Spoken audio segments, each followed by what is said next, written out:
You know that saying. Family always has your back. Yeah, turns out that only applies if you're the favorite. What's up, Reddit?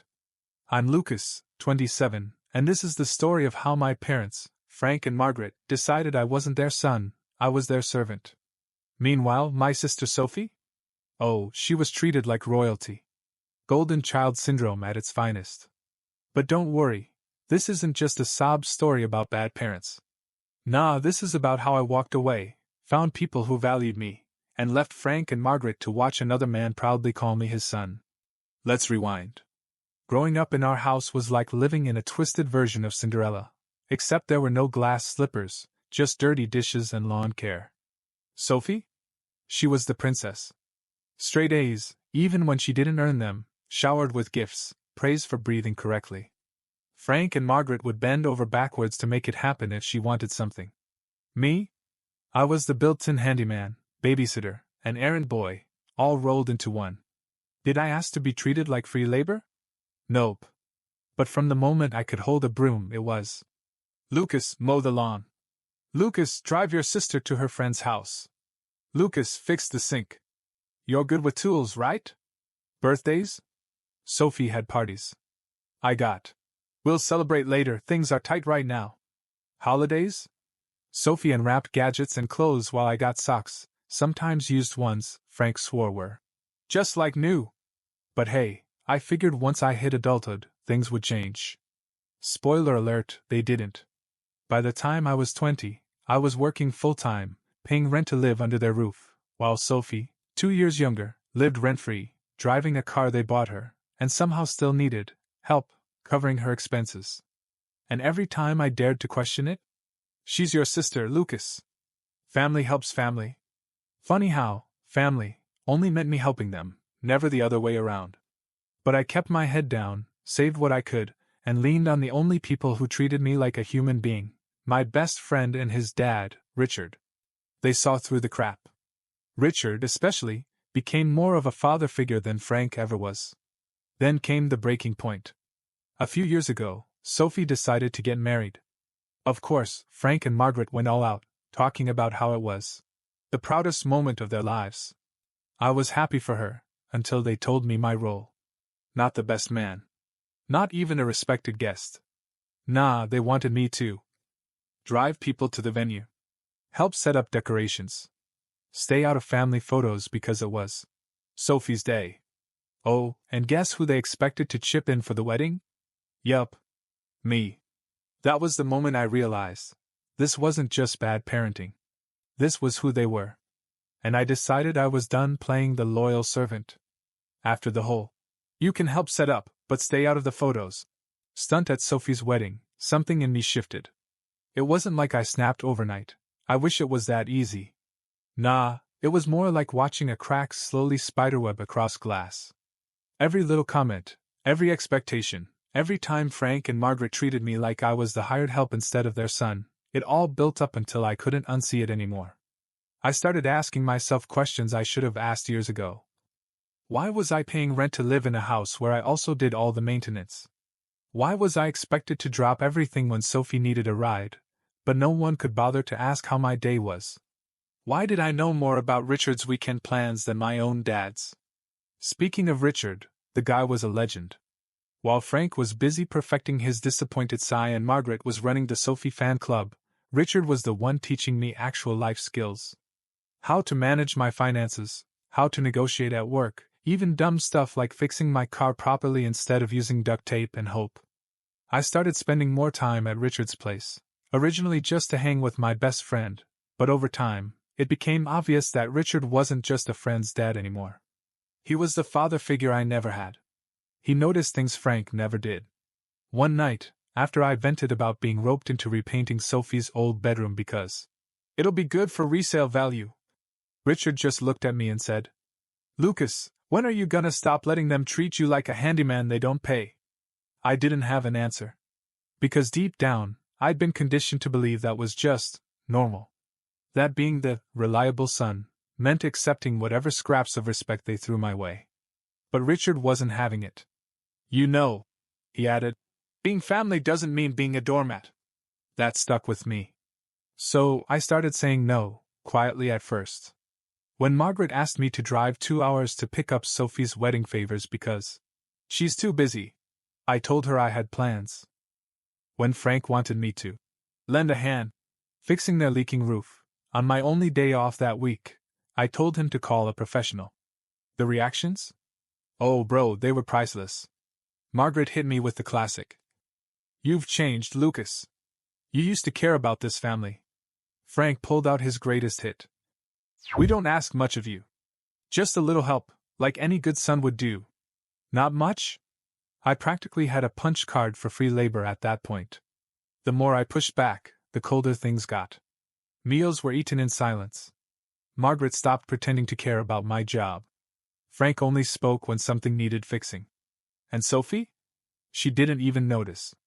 She was too busy playing house with her new husband and posting #blessed selfies. But while things at home were freezing over, Richard was doing the opposite.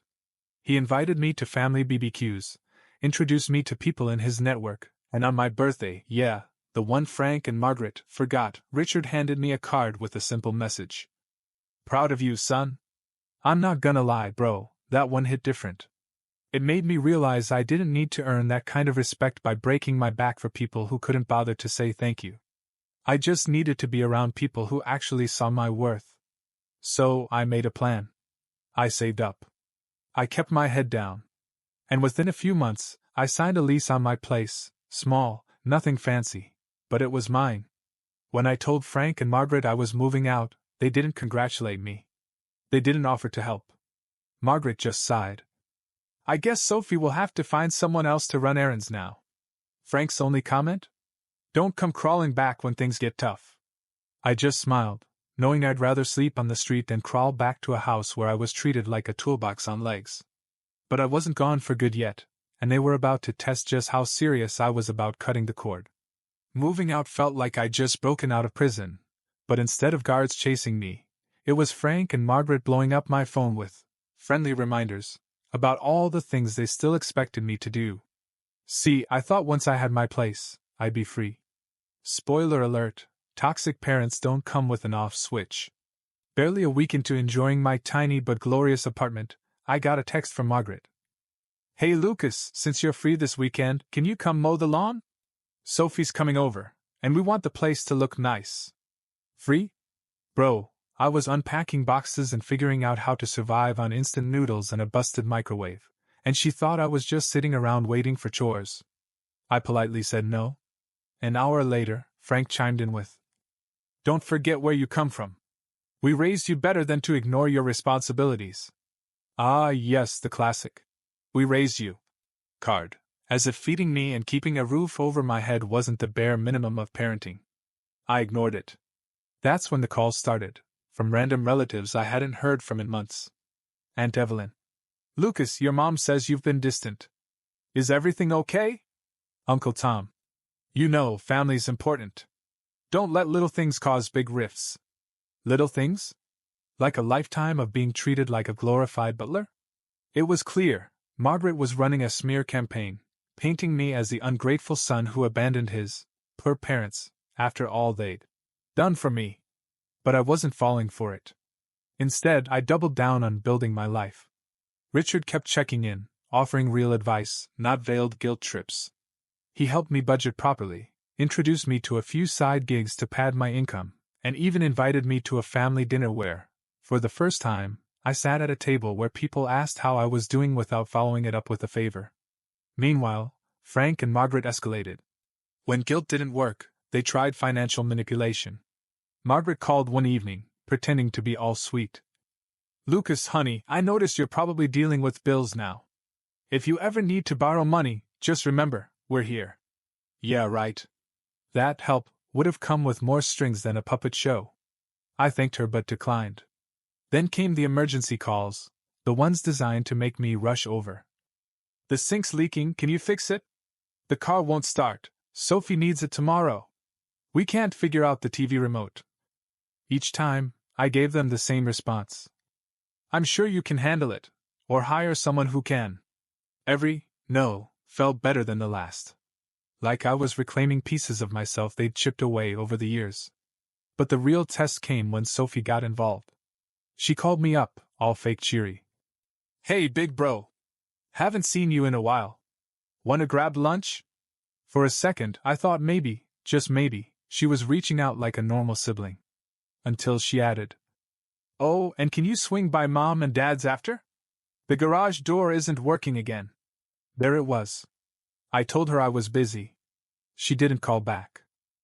Weeks passed, and the silence from their side got louder, which, honestly, was the best gift they'd ever given me. I was finally living life on my terms, and they were starting to realize their free labor subscription had officially been cancelled. But I knew my parents, and they weren't the type to let go without one last, desperate attempt to reel me back in. You know that feeling when your phone rings and before you even look at the screen, your stomach drops because you already know it's going to be some nonsense? Yeah. That was me when Margaret called. I hadn't heard much from Frank or Margaret since I shut down their endless chore list. A couple of passive-aggressive texts here and there, but mostly silence, the kind that feels more like the calm before a storm than actual peace. So when my phone lit up late Thursday evening with "Mom" on the screen, I already knew this wasn't a "just checking in" call. Still, a tiny part of me, a leftover reflex from years of conditioning, thought, what if it's serious? So I answered. And there it was. Margaret, already mid-performance, voice trembling like she was calling from a hospital bed. "Lucas, it's your father. He's hurt. We need you." For half a second, my heart skipped. Say what you will, but it's hard to shake that instinct when you hear the words. He's hurt. About a parent, even a crappy one. I sat down, bracing myself. What happened? She let out this exaggerated sigh, like she was really milking the moment. He fell while fixing the gutter. He's in pain. We're overwhelmed. There's so much around the house we can't manage without you. That's when the penny dropped. This wasn't about Frank being on death's door. This was about Frank tweaking his back and suddenly realizing their live-in handyman had moved out. I almost laughed, almost. But instead I took a breath and asked, "Did you call a doctor?" Margaret, clearly annoyed that I wasn't grabbing my tool belt already, snapped. "He doesn't need a doctor, Lucas. He just can't do heavy lifting right now. We need you to step up." There it was. That word, need. The same word they'd been weaponizing my entire life. We need you to pick up Sophie. We need you to stay home and fix the sink instead of going out. We need you to understand that family comes first. Translation? Drop everything because your time and energy belong to us. I leaned back, staring at the ceiling, realizing how many times I'd fallen for this exact trap. But not tonight. Tonight I was done. "Sorry to hear that," I said calmly. "But I'm sure you can hire someone. Lots of professionals out there." The silence on the other end was golden. For a second, I thought she hung up. But then came the gasp, Margaret's signature. "How dare you?" Gasp. "Lucas! How can you be so ungrateful? After all we've done for you?" Oh, here we go. The greatest hits collection. I didn't even bother arguing. I just said, "Hope Frank feels better. Good night, Mom," and hung up. I could already predict the next moves, and I wasn't wrong. Within minutes, my phone buzzed again. This time, it was Sophie. Her text? Predictably dramatic. "Wow. Can't believe you're abandoning Mom and Dad. They're your parents, Lucas. You're being disgusting." Disgusting? Nah, Sophie. Disgusting is expecting your brother to be on-call labor while you sip lattes and post #FamilyFirst on Instagram. I didn't reply. Instead, I shot a message to Richard giving him the rundown. He called me instantly, laughing. "Let me guess, they need you because your dad forgot he's not 25 anymore?" Exactly. But Richard wasn't just there for a chuckle. He was serious when he said, "If they keep pushing, tell them they can deal with me. I'll gladly explain to Frank what being a real father looks like." Man, hearing that? It was like someone put emotional armor on me. For the first time, I felt like I had backup, the kind Frank never provided. Later that night, Margaret left me a voicemail, her voice colder than winter. "If you can't be bothered to help your family in times like this, then don't expect to be welcomed back. We won't forget this, Lucas." Bro, like that was some kind of punishment. What Margaret didn't get was, I wasn't looking to be welcomed back. I wasn't standing outside the gates begging for entry. I'd built my own damn castle, and they weren't invited. By the weekend, I'd blocked their numbers. Not out of spite, but because peace isn't negotiable once you've tasted it. But this wasn't the end, not yet. Frank and Margaret weren't just content with being cut off. They wanted to make sure everyone knew their version of the story. And I was about to find out just how far they'd go to paint me as the villain. So, after I shut down Margaret's little emergency act and blocked their numbers, I thought maybe, just maybe, they'd finally get the message. But nah, bro. People like Frank and Margaret don't just accept that their free labor and emotional punching bag grew a spine.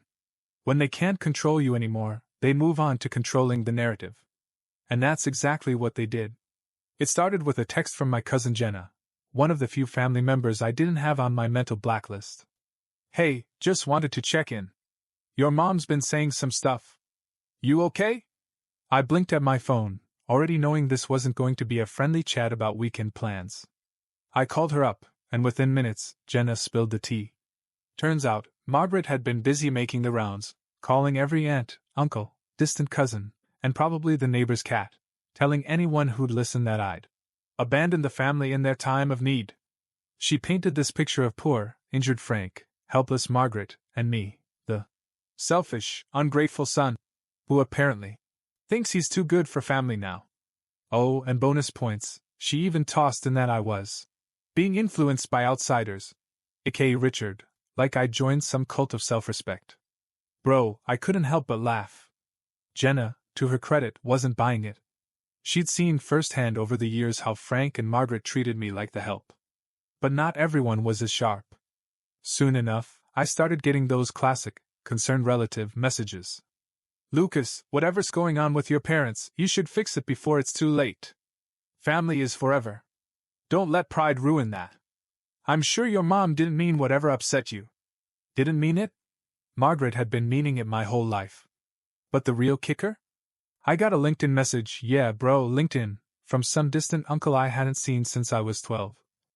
"Heard you've been causing trouble at home. Don't forget, reputation matters in business too."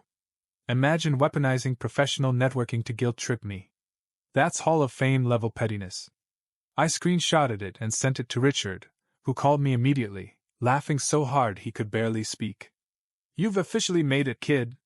When they start attacking your character because they can't reach your wallet anymore, you know you're winning." But Richard wasn't just there for laughs. He gave me some solid advice. Don't engage. Let them talk. People who know you will see through it. And the ones who believe them? They were never on your side anyway. That hit hard. Because old Lucas? He would have been drafting long messages, defending himself, trying to explain the years of mistreatment to people who frankly didn't care, because they weren't there living it. So I didn't say a word. I let Margaret run her little PR campaign while I focused on thriving. And oh, I was thriving. Work was going great. I landed a promotion thanks to a project Richard had nudged me toward. I upgraded my apartment furniture, finally ditched the hand-me-down couch Frank once gifted me, aka dumped on me because they didn't want to pay disposal fees. I was even planning a weekend getaway with friends, people who actually valued me. But here's where it gets a chef's kiss. Richard invited me to a local community event, something he was sponsoring through his business. It was a big deal, networking, speeches, local press. He introduced me around as like a son to me. Bro, the pride in his voice? That hit deeper than anything Frank ever muttered in his lifetime of indifference. Photos were taken, articles published, and guess who saw them? Yep. Margaret. I know this because Jenna texted me 2 days later. "Your mom is furious. She saw that article with Richard calling you his son. Says you're embarrassing the family by replacing them." Oh, Margaret. You can't replace what was never there. For once, I didn't feel anger. I felt free. Frank and Margaret were stuck in their world of manipulation and image control, while I was out here building a life surrounded by people who didn't see me as a tool, but as a person. And the best part? I didn't have to lift a finger for revenge. I just had to live well, and let them watch. I should have known Frank wouldn't stay quiet forever. See, while Margaret was busy rallying the extended family like she was running for mayor of Victimville, Frank was sitting in the background, stewing in that classic How dare my son disobey me? Fatherly rage. And when that photo of me and Richard hit the local paper, the one where Richard proudly introduced me as like a son, it must have been the final nail in Frank's fragile ego. Because a few days later, I got the knock. Yeah, bro, Frank showed up at my apartment. Now, keep in mind, I hadn't seen the man in months. The last conversation we had was him warning me not to come crawling back when I moved out. Funny how life works, huh? I opened the door, and there he was, arms crossed, face set in that disappointed dad glare he probably practiced in the mirror every morning. For a second, I considered slamming the door in his face. But curiosity won. I wanted to hear what nonsense he'd cooked up. We need to talk, he said, like he was still the one calling the shots. I leaned against the doorframe, keeping my cool. About what? You've made it pretty clear I'm not part of the family anymore. He scoffed. Don't be dramatic. You've embarrassed us enough. This thing with Richard? Publicly calling him your father? That's a slap in the face. I raised an eyebrow. Oh, you mean how he shows up, supports me, and respects me? Yeah, wild concept, right? Frank's jaw tightened. You could tell he wasn't used to this version of me, the one who didn't shrink under his authority. Then came the predictable speech. Look, Lucas, I'm still your father. No matter how you act, no matter what outsider you cling to. Blood is blood. And it's time you stopped this childish rebellion and came home to make things right. Bro, came home? Like I was grounded for missing curfew, not a grown man living his best life away from their toxicity. I couldn't help but laugh, genuinely laugh. Frank, I didn't leave because I was rebelling. I left because I realized I'm worth more than being your unpaid labor. And newsflash, I'm not coming home. I have a home. One where I'm respected. He tried to puff up his chest, probably expecting me to back down like I used to. But those days were long gone. He shifted tactics, went for guilt, his last weapon. Your mother's heartbroken. Sophie doesn't understand why you're tearing this family apart. I stared at him, deadpan. Tell Margaret and Sophie they're welcome to fix the family. I'm just done being the only one holding it together while getting nothing in return. There was a flicker, just a moment, where I think Frank realized he'd lost. Not just the argument, but me. And then came his final, desperate line. You'll regret this one day, Lucas. Family's all you have when the world turns on you. I smiled, calm as ever. No, Frank. I've got people who actually care about me. You're just mad they're not you. And with that, I closed the door. I stood there for a moment, letting it sink in. That was it. The last attempt. The final power play from a man who thought being a father was a title, not a responsibility. I texted Richard right after. Guess who just tried to pull the I'm still your father card? He called me instantly, laughing. Let me guess, you didn't fall for it? Not even close. And that's when I realized I'd already won. Not because I'd beaten Frank, but because I no longer needed anything from him. Not approval, not validation, not even closure. I had built a life where his opinion didn't matter. So, Reddit, that's how I went from being Frank and Margaret's handyman/servant to living a life where I'm finally respected, not because of what I can do for people, but because of who I am. People always talk about how cutting off family is extreme. They say stuff like, but they're your parents. Blood is thicker than water. You'll regret it one day. But here's what I've learned. Family isn't defined by DNA. It's defined by how people treat you when they have nothing to gain. Frank and Margaret weren't parents. They were managers of a one-man maintenance crew they called their son. The second I stopped being useful, I became disrespectful. The moment I found someone like Richard, who showed me what real support looks like, they called it betrayal. But it wasn't betrayal. It was liberation. I didn't lose a family. I walked away from a lifetime subscription to guilt trips, manipulation, and unpaid labor. Now, I'm surrounded by people who choose me, not out of obligation, but out of genuine care. Richard? He doesn't need to share my blood to be proud of me. He's shown me more fatherly love in a few years than Frank did in my entire life. And Frank and Margaret? They're left with their stories, their fake victim narrative, and their precious golden child Sophie, who'll figure out soon enough that entitlement doesn't pay the bills. Do I regret walking away? Not for a second. If anything, I regret not doing it sooner. And for anyone out there thinking, but their family, I can't just cut them off. Let me tell you this. Sometimes, the most loving thing you can do for yourself is to close that door and never look back. So, I'll leave you with this, Reddit. What would you have done if your parents treated you like a servant while praising your sibling like royalty? Would you have stayed and played the good son/daughter? Or walked away like I did? Drop your thoughts in the comments. I know a lot of you have faced this kind of toxic family dynamic. And remember, being born into a family doesn't mean you owe them your peace, your time, or your soul. Sometimes, the best revenge is just living a life they can't control. Catch you in the next one, Reddit. Stay strong, set those boundaries, and never apologize for choosing yourself.